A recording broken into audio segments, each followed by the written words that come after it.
I started doing magic after getting a book called 101 Card Tricks. And I had a lot of chance to practice it.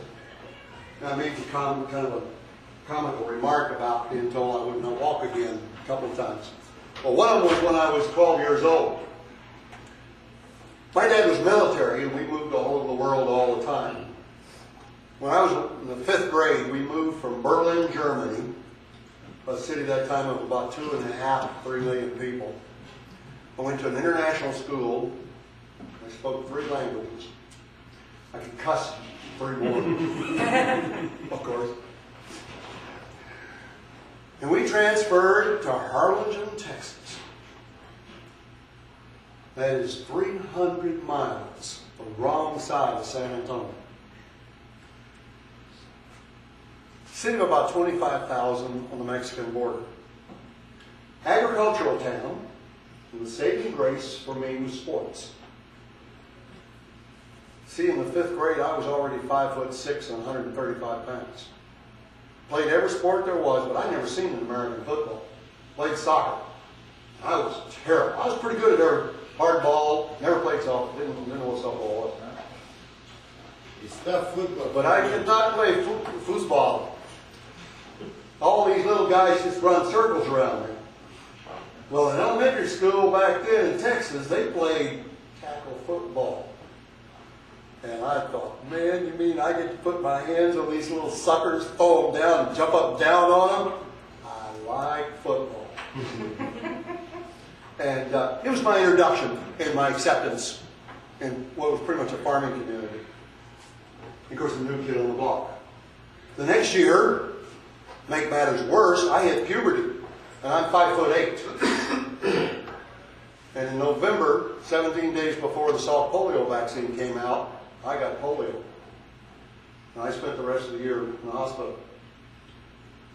A year later, after a year of therapy and everything else, the doctors said, that's it. Now, obviously they were wrong.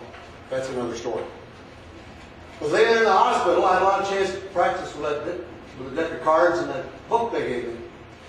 And we had everybody else in there were babies except for a 16-year-old girl with an iron lung. So all the nurses' aides would come pick on me. And I practiced my card magic. Well, my grandfather thought that was pretty cool too. And he really made me work out. And he was the one that would light a candle as we started my practice session. Put a little class to it. Every day. And at the end of it, he would blow the candle out, and my grandmother would bring me cookies and milk on this old tin tray. Just as it came to an end one day, before he could blow out the candle, my grandfather suffered a fatal heart attack. I had to blow out the candle. And everybody kept asking me, what time of day was it? When did it happen? Where were you at? Y'all were doing magic? And they kept on about this time of day. And what day it was later, all the relatives, that I decided that must be an important date. And I wrote it down and taped it to the back of this tray. Well, earlier, with a little bit of suggestions and influence from me, you guys picked a month, a day, and a time. The time I wrote on this was very important to me. And now it may be to you as well.